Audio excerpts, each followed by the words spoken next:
नारियल फोड़ करके क्रेडिट लेने का काम करते हैं। इंसान के हर कर्मों का रिजल्ट 5 साल के बाद आता है।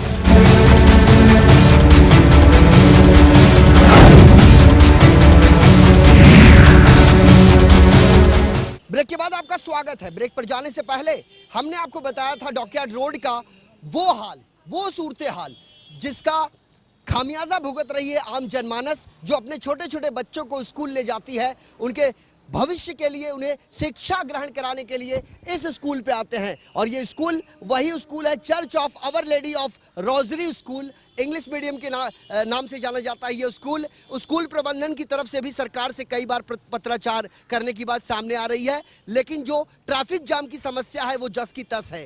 एक तरफ सड़कों की खुदाई, दूसरे तरफ नए ब्रिजेस का निर्माण कार्य, और उसी के चलते सड़क जो है वह आधे सड़क में दोनों तरफ की गाड़ियां आ रही हैं और जा रही हैं, और ऐसे में यहां पर ट्रैफिक जाम की समस्या बड़ी समस्या है। बड़ी बड़ी गाड़ियों के आने जाने से वो छोटे छोटे बच्चे सड़क पार नहीं कर पाते, और यही कारण है कि ये अपनी बातें आज सूबे के मुख्यमंत्री देवेंद्र फडणवीस तक पहुंचाने के लिए हमारे साथ खड़े हैं। आपका नाम जानना चाहेंगे? मुबारक मादरे। मुबारक साहब, एक बात बताइए, ये समस्या कितने सालों से या कितने महीने से या कितने दिन से है? ये तो हम बचपन से देखते आए। पहले तो मैं धन्यवाद करना चाहूँगा शाहिद भाई का और आप लेमन न्यूज़ की पूरी टीम का, जो ये सिचुएशन देख के हमारे बुलावे पे यहाँ पे आई है। मैं आपका बहुत बहुत शुक्रगुजार हूँ इसके लिए, और जो आप काम कर रहे हैं उसके लिए भी मैं आपकी बधाई देता हूँ कि इस तरह के काम बहुत कम न्यूज़ वाले करते हैं, बुलावे पे आने आते हैं।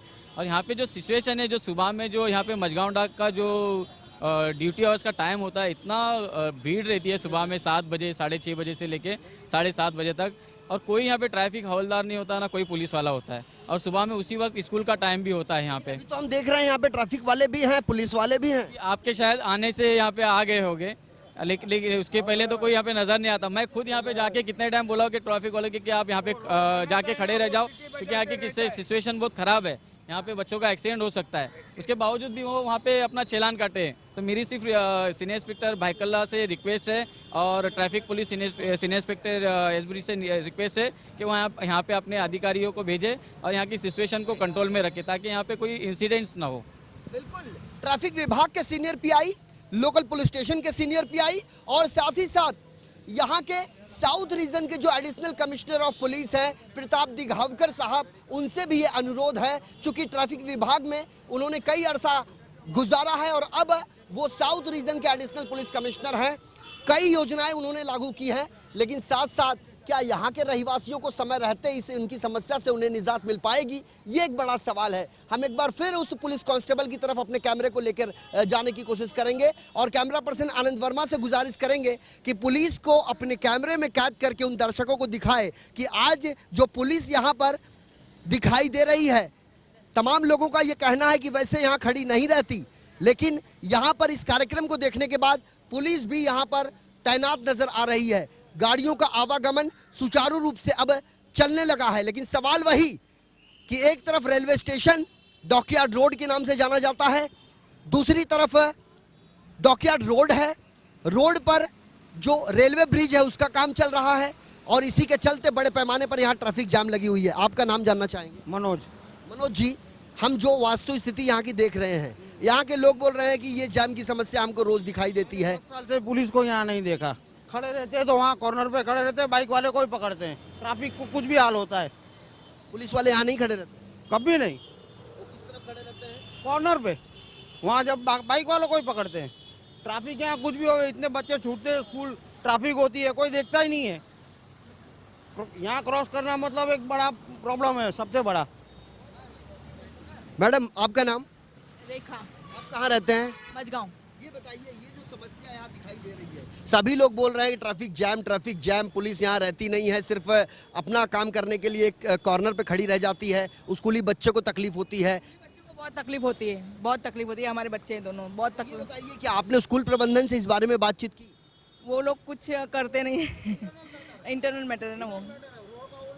हाँ। स्कूल प्रबंधन से जब कहा जाता है तो वो कहते हैं कि मामला इंटरनल है, और यही कारण है कि इस मामले में जो प्रॉब्लम है वो सॉर्ट आउट नहीं हो रहा है। मैडम, आपका नाम? स्वाति मान। आपके बच्चे पढ़ते हैं इस स्कूल में? 2 बच्चे। कौन सी क्लास में हैं? एक जूनियर में है, 4th में। तब तो बहुत छोटे होंगे। हाँ। छोटे बच्चों को जब आप स्कूल लेके जाते हैं सड़क पार करना होता होगा आपको? हाँ, सड़क पार करते तो बहुत प्रॉब्लम है, तो दोनों बच्चे लेके जाने के लिए भी बहुत प्रॉब्लम हो जाती है। अभी करेंगे क्या फिर? जब आप अपने बच्चों को स्कूल लेके जाते हैं तो यहाँ ट्रैफिक पुलिस होती है? कभी होती है, कभी नहीं होती है। हाँ, आप कितने दिन से ये प्रॉब्लम देख रहे हैं? 15 दिन हो गए होंगे ना शायद। तो ये स्कूल से कभी आपने बात की है कि स्कूल के सामने इतने सड़क पे काम हो रहा है, इतनी ट्रैफिक है, स्कूल की तरफ से भी तो कुछ इनिशिएटिव लेना चाहिए? हाँ, लेना तो चाहिए पर कुछ करते नहीं कोई। चलता है तो चलने दो, ऐसा ही चल रहा है। तो बच्चे भी बड़े पैमाने पर हमारे साथ हैं जिनके सामने कई दिक्कतें हैं। आप स्कूल आते हैं? आप कौन सी क्लास में पढ़ते हैं? आप 5th क्लास में। आप घर से स्कूल आते हो तो सड़क पार करना पड़ता है? यस, सड़क पार करने में कोई तकलीफ? यस। कितनी तकलीफ आती है? आपका नाम? झलक। आप कौन सी क्लास में पढ़ते हो? 7th में पढ़ते हो। आप जब घर से स्कूल आते हो सड़क पार करना पड़ता है आपको? हाँ। तो सड़क पार करने में कोई तकलीफ? जब से ये रोड खोद के रखा है इधर बहुत ट्रैफिक जाम हो जाता है, आने जाने में बहुत तकलीफ होती है। उधर से स्टेशन से सब उतरते हैं, सब मिक्स हो जाते हैं, पब्लिक बहुत मिक्स हो जाती है, इसलिए क्रॉसिंग करने में बहुत तकलीफ होती है। जब यहाँ भीड़ भाड़ होती है तो उस भीड़ भाड़ से कैसे निकल पाते हो आप बाहर? बहुत मुश्किल से कोना कोना ढूंढ ढूंढ के जाना पड़ता है स्कूल तक। तब तक बेल भी बज जाते हैं, स्कूल के गेट भी बंद हो जाते हैं और लेट हो जाते हैं हम लोग। आप 7th में हो? हाँ। 7वीं क्लास में पढ़ने वाली इस बच्ची का ये बयान है। उसका साफ तौर पर यह कहना है कि भीड़ में उसे जगह बनानी पड़ती है निकलने के लिए, लेकिन ये समझ प्रशासनिक अधिकारियों को समय रहते क्यों नहीं आ पा रही है? एक बड़ा सवाल है। लेमन न्यूज ने यह बीड़ा उठाया है। यह मुहिम तब तक जारी रहेगी जब तक यहाँ के रहवासियों को उनकी इस समस्या से निजात नहीं मिल जाती। मुंबई पुलिस कमिश्नर, नए पुलिस कमिश्नर साहब की ताजपोशी हुई है। गृह मंत्रालय के मुखिया खुद सूबे के मुख्यमंत्री देवेंद्र फडणवीस है।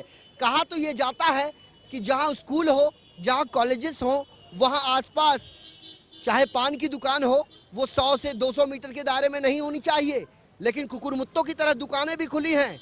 सड़कों पर जो फुटपाथ होता है उसे नीट एंड क्लीन होना चाहिए। नगर सेवक अपने निधि का इस्तेमाल करके उसका सौंदर्यीकरण करता है, लेकिन हमने देखा है कि फुटपाथ पर लोग नहीं चलते। फुटपाथ पर होता है कब्जा अवैध हॉकर्स का, और वो अवैध फेरी वाले वहां पर अपनी रोजी रोजगार करते हैं।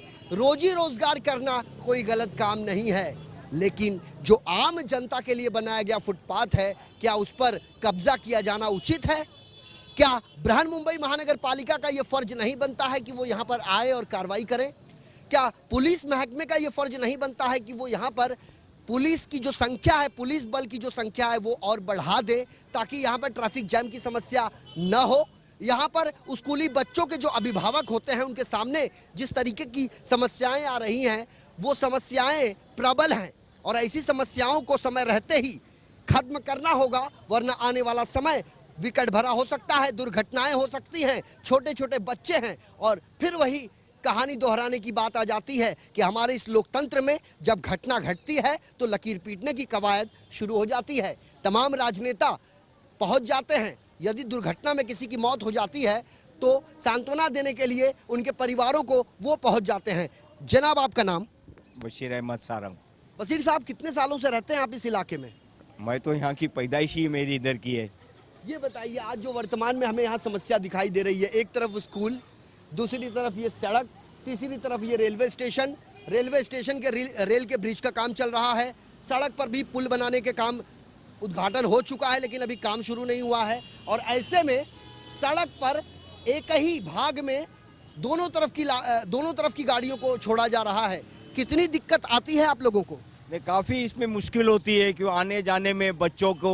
यहाँ पर पास में स्कूल भी है, सब कुछ है, वो गाड़ियों की भी रोकथाम नहीं है, और कुछ सही तरीके से जिस तरह से यहाँ पर इंतज़ाम होना चाहिए उस तरह से कुछ इंतज़ाम सही तरीके से हो नहीं रहा है। पब्लिक को भी काफ़ी दिक्कत होती है, बच्चों को भी यहाँ से वहाँ पर जाने में दिक्कत होती है। तो ये इंतज़ाम जो कुछ हो रहा है वो सही नहीं हो रहा है। क्या जनप्रतिनिधियों की ये जिम्मेदारी नहीं बनती है, चाहे वो नगर सेवक हो, विधायक हो, सांसद हो? जो भी आप जो कह रहे हैं इनकी पूरी जिम्मेदारी है, लेकिन ये अपनी जिम्मेदारी से मुंह मोड़ रहे हैं। जिस तरह से करना चाहिए वो इसके ऊपर पूरा ध्यान नहीं दे रही है। अभी ये पास का ब्रिज ब्रिज है, या इनको चाहिए था कि ये ब्रिज को स्कूल के तरफ ला सके, ताकि लोगों को भी आसानी हो सके, बच्चों को भी आसानी हो सके, और इस अच्छा एक माहौल बन सके, ताकि मुश्किल से इंसान को दूर रहे। कुल मिला के जनप्रतिनिधियों की जिम्मेदारी बनती है, लेकिन अपने जिम्मेदारियों का निर्वाह वो कितनी ईमानदारी से करते हैं उसका अंदाजा यहाँ के मंजर को देखने के बाद आसानी से लगाया जा सकता है। हर 5 साल के दौरान चुनाव आता है, हर 5 साल के दौरान जनता के बीच नेता पहुंचते हैं और चुनाव में खड़े होकर अपनी किस्मत आजमाते हैं। जीत हासिल करने के लिए वो किसी भी मुकाम तक जाने के लिए बेकरार रहते हैं, लेकिन बात वही कि आम जनमानस से जुड़ी समस्याएं जब सामने आती है तो कोई नेता दिखाई नहीं देता है। और यही कारण है कि इन्होंने आज हमें यहाँ बुलाया है और हमारा इनसे ये वादा है, चूंकि हम यहाँ किसी की खिलाफत करने कदापि नहीं आए हैं। हमारा मकसद है खबर पूरी पारदर्शिता के साथ न सिर्फ दर्शकों तक बल्कि प्रशासनिक महकमे में काम करने वाले उन उच्चाधिकारियों तक भी पहुंचाना है, ले जाना है, और वो पहुंच भी रहा है। हमारे साथ यहाँ पर शाहिद हैं दक्षिण मुंबई जी जी। देखिए अभी आप यहीं खड़े हैं ना जी, आप देखिए पुलिस वहाँ कॉर्नर पे खड़ी है। यहाँ शाहिद आपसे जानना चाहेंगे इस मामले में सरकारी महकमे से क्या आपने अब तक कोई कांटेक्ट किया, कोई संपर्क किया? देखिए हाल ही के दिनों में इधर पे एक तेज़ भागती हुई रफ्तार से गाड़ी से एक्सीडेंट हो गया था, बड़ी मामला हुआ। लोगों ने ये किया कि कुछ दिन तक का यहाँ पे आरटीओ के लोग खड़े रहे, उसके बाद में ये बंद हो गया मामला। पीटी मेलर रोड ये एक इंडस्ट्रियल रोड है जहाँ पर बड़े बड़े हैवी ट्रक्स वगैरह का आगमन होता है। बिल्कुल पीछे वाली गली के अंदर माझगांव डॉक है, डॉक से निकलने वाली सारी बड़ी हैवी व्हीकल्स जो है इसी रोड से होकर गुजरनी पड़ती है। और आप देख सकते हैं कि यहाँ पर डॉकयार्ड रोड स्टेशन, पीछे सासुन डॉक, यहाँ पर स्कूल है, आगे मार्केट है। तो ये पूरा मामला जो है इधर पे आके एक बोलते हैं ना बॉटल नेक बन जाता है, जहाँ पर लोगों को निकलने के लिए बड़ा तंगी से होके गुजरना पड़ता है। और हालात आपने देखें कि स्कूल का टाइम है, 1 बज रहा है, पुलिस के मामला क्या है और यहाँ लोगों की क्या समस्या है वो आप देख सकते हैं। और हमने कई बार इसकी जानकारी स्थानीय डिपार्टमेंट को दी है, लेटर वगैरह दिया है कि भाई यहाँ पर पुलिस का एक तैनात किया जाए, खासकर स्कूल के टाइम में, मॉर्निंग और दोपहर के टाइम में, ताकि बच्चे लोगों का जो आना जाना है कोई हादसा नहीं पेश आवे। इसके लिए कई दफ़ा लेटर दिए गए हैं। बिल्कुल तैनात किए जाए, चूंकि बच्चे देश का भविष्य हैं।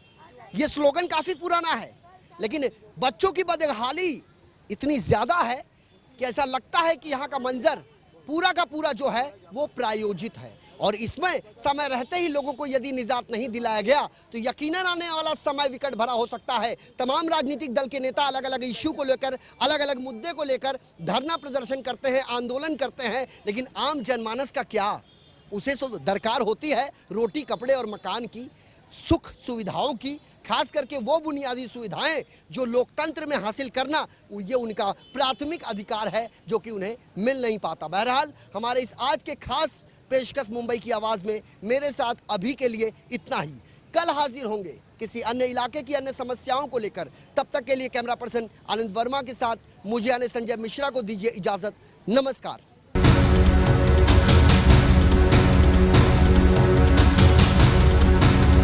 नारियल फोड़ करके क्रेडिट लेने का काम करते हैं।